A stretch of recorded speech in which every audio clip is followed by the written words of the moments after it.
got an exciting video today because in my hands is essentially the future of the game controller.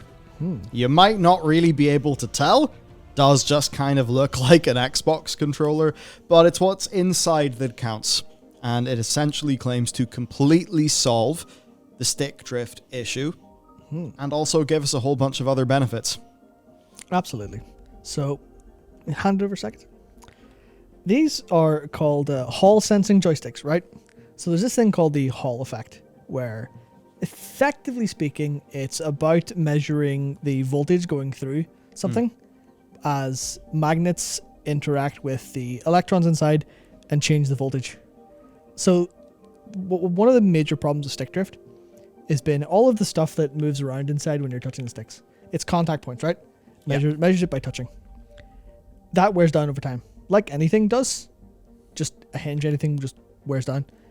But there's no contact. Obviously there's like the stuff that the stick's moving around, but there's no contact between anything underneath, which means theoretically speaking, they don't claim it'll last forever, but effectively speaking, the manufacturers who have spent a lot of money and a lot of time putting this together and patenting it and everything have made sticks that completely destroy what any other sticks on the market do.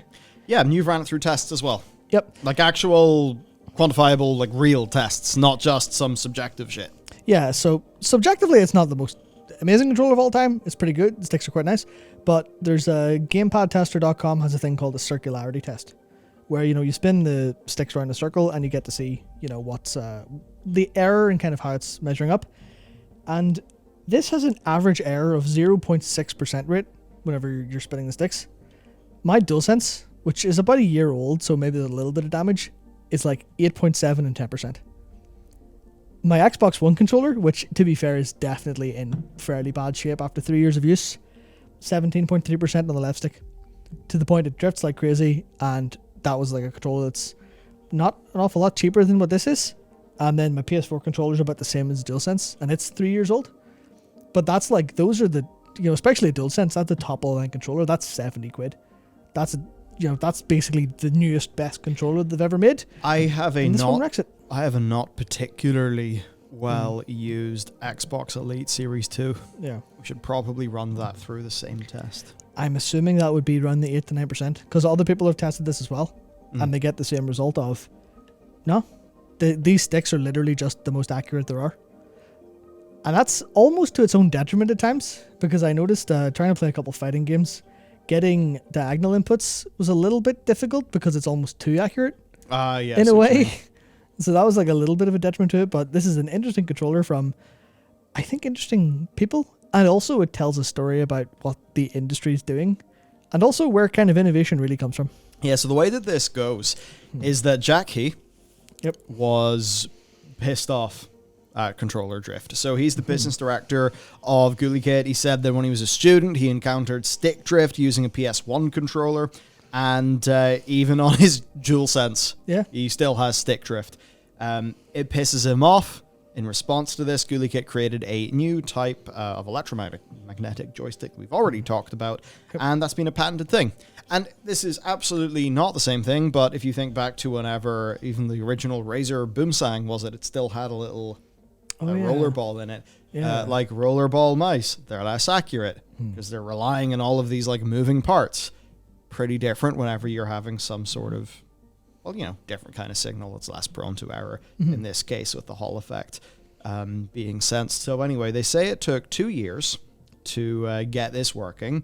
Now it is a patented bit of technology that they have. So, I mean, who knows how that patent could be got around? I literally don't know. But they are open to licensing it out to others.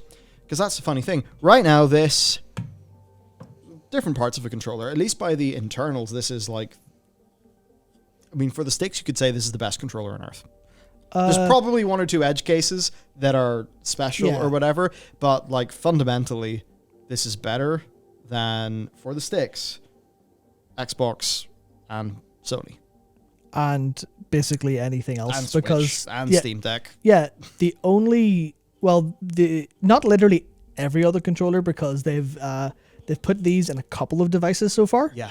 But generally speaking, in terms of it, yeah, these are the most accurate sticks, least prone to wear in the world because of new. I think it was the people that interviewed them was I think they were called WePC, and they said it was patented disruptive technology, and they're completely right. It's just not in a way that's like super majorly important, but considering the price of this, it's not like this is like a super hyper premium thing. Yeah. Because this was including VAT and shipping from AliExpress. They're also Amazon UK now has them, but they didn't when I bought this like 2 weeks ago. So they're getting like they're actually getting them out to people. They did say they have like some of the supply shortages over chips for what they use, but this was 50, 60 quid, which is the same as a regular controller, same as a Switch Pro controller, but it's not prone to falling apart, and everything else on it's kind of better as well. Well, that's fairly major. Yep. I'd say that, stick drift impacts you. It's impacted me. Yep. Most of the people I know have stick drift on something, so I'd say well over 50% of people have experienced stick drift at some point in time, at which point, like, do you want to do an RMA for a controller? That seems like a pain in the ass. Yeah, I mean, actually, the Xbox One controller that I tested against has seriously bad drift on its left stick. That's why the left performance is a little bit worse than the right stick. But that's the thing where it just happens. And I think it happens to so many people in so many ways. It is like, obviously the class action suits and stuff were happening. Nothing really came out of them. So it's like they've literally just solved this problem. Yeah. It's mad. Now, another cool thing is they seem to be looking into basically upgrade kits, like replacement sticks. So they're trying to make ones for Joy-Cons and Steam Deck. I think especially the Joy-Cons, like that's the most notable, sort of public bit of news. Yep. At least with the Steam Deck, there's good self-repair there from Valve. Valve being very reasonable with that. So it's a problem you can probably get around a bit easier than with some other controllers where you can't really do it yourself as much. Or at least it's less inherently friendly to that. Now, what's good is they actually do have DualSense and Xbox controllers running with these sticks, which basically means that at some point in time, you might be able to get these as an aftermarket upgrade. Now, I have no idea what the install process would actually be like there. But there are issues there with voltage differences, so it may be a little while before we get those. Yeah, but they kind of have you sorted in that front. Well, outside of the DualSense's triggers being, of course, important to them and the haptic feedback being stronger, but they are working on a dongle to get this to be compatible with Series X and PS4. Not sure about PS5 just yet, but they kind of confirmed that they have a Series X and a PS4 one on the go as well. Kind of the same way like Mayflash do that for arcade sticks and stuff like that. So it is interesting that this third parties come in and just kind of went, fine, you're not going to solve our problems, we'll just fucking do it ourselves. Yeah, and looking at this tweet from them, this is what an upgrade kit for a Steam Deck actually looks like. Yep. So, pretty neat. Also, the Ioneo, yeah. Yes, the Ioneo Next that LTT looked at actually is running these as well. Yep, and that seems to be just an incredible competitor to the Steam Deck. A little bit different in size, a little bit different in form, but generally it's got, the Ghoulie Kid people were in contact with them, went, hey, here's our sticks, let's work out a licensing deal, you can use them, which means you're never going to have to repair that on the stick front. That seems brilliant for a manufacturer. Absolutely. Yeah. Literally, basically, especially for hardware enthusiasts who care about this stuff, because obviously I wouldn't, not everyone's going to super mind, it's just going to be kind of an invisible upgrade, but for someone like me who has a bunch of different controllers and likes to try different controllers, I'm just like, okay, well, I don't have to worry about my Xbox controller anymore being stuffed because I have this now. That's basically it. Yeah. I don't have to worry about my money going to waste because this thing's just going to work for longer. Mad. Yeah, no, it's incredible. So this is not the first, but this is the one product I suppose you could actually just go and get. Yeah. Amazon in the UK, AliExpress worldwide. Yeah. As for the actual controller itself, it's quite strange because whenever I first felt it, it has a lightness that does feel a bit more cheap, but that's not necessary. That's a perception thing. There are some companies that will even actually put weights in their products a little bit to make them feel heavier because people perceive that as being higher quality. What I did immediately feel, though, is the grippy texture was brilliant. Not sure how it'll wear over time, but it feels good in the hand. Yeah, it looks like it maybe could wear a little bit just looking specifically at how it's done. But I've only used it for a day and a bit, so it's not really too hard to know. But I did very much enjoy using it for a while. I think it's overall for the price, it would have to be pretty great. Yeah. But the thing that kind of set it apart for me was mostly the feature set. Because obviously there's USB-C, which most controllers don't have. Obviously, like newer ones kind of will, but a lot of the old ones didn't have. It's got a couple buttons on the front for different mode switching. So this thing can be a Switch compatible controller. It can be an X input compatible controller. It can be a Android and iOS compatible controller. I'm not quite sure what's different there. Or it can be a D input controller as well. So it kind of has all of this stuff baked in for compatibility on PC. That is so handy. Yeah, it's weird. It's also got a whole bunch of different buttons on the face that like you can use to change its own settings. So I can just hit a couple buttons and change stick sensitivity, or swap the face buttons. For Nintendo controllers, obviously have different default positions. Yeah. So you can swap that. You can change vibration stuff. You can change the dead zones. You can turn dead zones on and off.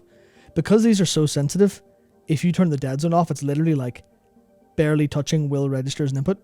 And you can have that if you want it or not for hypersensitivity. So that's stuff that I think third parties can do that first parties don't have to, which makes it a lot more generally usable in general in a bunch of ways. But there are definitely some issues with like calibration stuff on the diagonals that I noticed, which is a little bit weird. They also talked about their patented buttons, where these are mechanical like, there's like mechanical like keyboards. Yeah, there's stuff like that, but they apparently have a patent on long life ones that can last like, I can't remember the number, but there's many, many millions of presses. So it's like they're definitely making some changes. They felt pretty good to me. Yeah. Those face buttons felt better than my DualSense. They're definitely better than the DualSense. Like my personal rating is a PS4 controller is still like the best for face buttons in terms of they're stiff, but you can press them. There's no mush. This is better than the Xbox and the PS5 in terms of literally these buttons feeling. It's insane, like just how face buttons, if no one gets them right. Yeah. I've never really understood that. So there's also gyro aiming. Yeah, there's gyro aiming. If you wanted to, I guess it's a Nintendo thing, but still. Yeah, so they market that as for helping with FPS stuff for like micro aiming and stuff. I don't know. I didn't try it out, so it doesn't quite seem right to me. Obviously, as intended as like a Switch Pro controller replacement, it works. Yeah, the level of mechanical skill I think needed to both aim with the controllers and then do your micro adjustments. Yeah, there's probably someone who is terrifyingly godlike with a feature like that. Probably not many though. Yeah, you can do that I think that's by default a feature in Forbidden West, and I turned it off because it was really terrible, and I would just like miss slightly because my hand would move slightly instead of when I was trying to move the stick. Like, well, this is scuffed, but yeah. Yeah. So look, basically there we go. There's not too much else to say. You played with it. You've had fun with it. We look at the fundamentals of the technology. It's actually doing something new, and hopefully this is the sort of tech that could get licensed into more mainstream controllers. Yeah. It fucking sucks that joystick drift is still such a thing in the industry. It's insane. Yeah, no, it's like I'm not trying to actually sell this to anyone or anything like that because it's just a controller that I thought was interesting and found. So I think it was just wild to me seeing the coverage and how little coverage there was, of course, of the kind of electromagnetic stick patented stuff. Where to me, I immediately thought, wait, you can do that? Yeah. Wait, these couple of fellas in Shenzhen have went and solved this major problem that every other corporation just brushed under the rug and actually providing value for customers. That's interesting. Man, you wonder why a first party didn't do this. That's what confuses me. Yeah. Because surely joystick drift is a pain in their arse. Almost. I doubt they're like Volkswagen where most of their money comes from parts and repairs. Yeah. Right? Like that's not the business that PlayStation and Xbox are in. No, well I know Nintendo have apparently had a whole bunch of problems with the queues and stuff at their repair and support centers because so many sticks have been sent back for drift that it actually was kind of a problem for them in terms of like logistics and stuff like that. Wow. So you would assume they would go, okay, well here's the money. Here's the money to someone with some engineering and technical background. Go solve this problem for us. But they generally just haven't seemed interested. It's like the problem's not enough for them to go, fuck it, we'll fix it. And I took Jack and whoever else was working with him to go, fine, we'll do this thing. So I kind of like, to me, it feels like, okay, there's a spirit of innovation and the spirit of like small industry kind of showing up. Hopefully that, causes a bit of a wave. Hopefully there's something where they can get rewarded for their work and kind of go, hey, Sony, PlayStation, Xbox, Nintendo, here's our tech. Well, here's the license fee. It's the whole Shenzhen thing, right? Yeah. They're like a hardware Silicon Valley. At least that's how they try to build themselves publicly. Yeah. So I guess it's not much of a surprise for sure that something like this would come out of that environment. Yeah. Let's hope that this makes it elsewhere so that we don't have to deal with the frustration of Joy-Con drift. Yeah. Pain in the ass, and it shouldn't happen as much as it does. I also would wonder what manufacturing costs be like for something like this once it is at scale, given like... Because surely this would be less complex in terms of like part count and stuff. If it is kind of just more simple running in sensors. But then I suppose any licensing fee would probably notch it to... Because, you know, the whole supply chain and economies of scale already exist for making joysticks the way they've always been made. Yeah. Anyway, look, maybe this just means the PlayStation 6 and the Xbox, whatever the hell they're going to call it. They'll call it the 720 this time for real. That's it. Yeah, maybe PS6 and the 720 will have some new innovation because surely there's more that could be done here. We just wanted to highlight it, and certainly I am considering picking one up because that sounds really cool. Yeah, and the amount of devices I've ended up gaming on is kind of ridiculous. Between, you know, it's PC, it's Mac. Even a bit of Apple TV where I've been playing the Reigns game and that Gibbon game. Yeah. And then the consoles, and it's just like, one nice Omni controller for them. That sounds pretty damn good. Yeah, obviously at the minute it's just Switch and PC. But even then... The adapters, though. The adapters, once they happen, that's what I'm hoping for. And they make a Bluetooth audio thing for the Switch. So it's probably going to be wireless as well. Now, I don't have the capability myself, but I'd love to see someone so Nigel would all run like a latency test. Because I know that's one of the things that I would be kind of a little bit more concerned about versus like the DualShock 4's very low latency, for an example. And I'd be kind of concerned about that. I didn't feel anything notably when playing with it. So I certainly would like some empirical evidence on that, because that could be a slight problem. But generally speaking, it's like, it's just that thing of the established players are just kind of doing whatever they want and not giving you the best deal. Whereas I'm like, why has no one else done this? Yeah, well, shit, let's hope those dongles come out. Yeah, it's funny, it's a bit like with USB-C cables. Yeah. The amount of the little A to C adapters that I have, purely because I just want everything to be USB-C, because I just don't want to have a headache anymore. To have that with controllers would be nice, especially if it has good battery life. Yeah. Anything to say in the battery life? So I haven't used it long enough to say. Apparently, it has like, it doesn't turn off it as a standby mode. But apparently that is extremely long. They claim 25 hours battery life. All I know is I plugged it in for a couple of minutes yesterday, and I haven't played it for long enough to run out. I wouldn't expect it to run out in the time I have, but... Well, being rechargeable out of the box, I like. I know Microsoft say that it's there for, consumer choice and stuff like that. Hey, buy some rechargeable batteries if you want. By the way, we don't have a deal with Duracell whatsoever. Yeah, and I don't know if they do, but I think I remember reading that once. I don't know. I don't want to have to swap battery. And even then, just with that, like, okay, cool, now I have to have a friggin' battery recharging station taking up a plug in my house. And if I don't do that, then it has to go in a drawer, so now I've got to go into that. I know this is really fucking massively lazy first world problems. You're like, I got to take the charger out of the drawer and then put the batteries in, and then and then you can't tell if the battery's charged. Man. Yeah. Indeed. Controllers. Can we not have things to be simple? So, look, eventually, maybe the next gen version of this, or this plus dongles, ends up being the controller that basically works on everything you have, has lots of customization, mecha membrane style face buttons, and a set of sticks that don't fucking break. Which, if I'm going to be spending 60 quid on a controller, I'd like one that comes with those assurances. You would hope so. So there we go. Now you hopefully know something new. Yep. Yeah. That's it. Yeah. I mean, shit. Pity we don't have a fucking affiliate code for them. Yeah, I was going to say that's a pity. I mean, I just realized I don't think we've actually said the full name of the controller either. It's the Ghoulie. Oh, it's really silly too. It's the Ghoulie Kit King Kong 2 Pro. The King Kong 2 Pro. As opposed to the King Kong 2, which is another controller. This is the Pro version. I can't remember if the other one has silvery buttons or not, but there's some like very minor differences. There's it's called the NS09, I think is the serial number for this. And I haven't used it enough to recommend it at all, but I think it's just really cool that these are just new. really. Yeah. So who knows? I'll have to keep on looking, see if there's any other disruptive products just floating around on AliExpress where nobody knows about them. I mean, that's the thing, apparently, and no one really cares, but apparently the triggers are Hall sensing as well. Oh. They're just like, yeah, we've figured out how to actually get the Hall effect and sense it and calibrate it. So we'll just put that everywhere we want. Well, in that case, okay, so it probably wouldn't be able to do adaptive resistance, but I mean, that wouldn't just be a granular, switch is depressed / is not depressed. Yeah. But I guess that's been a thing since the PS3. Yeah, that's not a new thing at all. That, Although it is interesting, there is like a button shortcut to change it from actuating at any press or actuating the full way down. You can kind of turn it from binary to granular, which I think is interesting. That's kind of like having a hair trigger mode, like what you just without, I assume, the actual physical feedback, which I'll definitely say is the one thing about the Elite.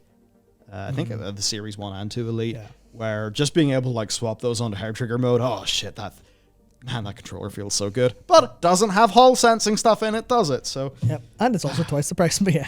Oh yeah, it's eye-wateringly expensive. It really is. That's the thing. I would love to buy a premium controller.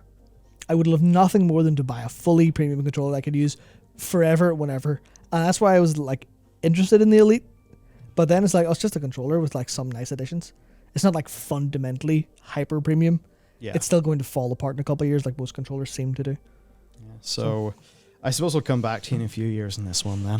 Yep. Well, assuming we're still around, stay tuned for that one, and I'll see you next time.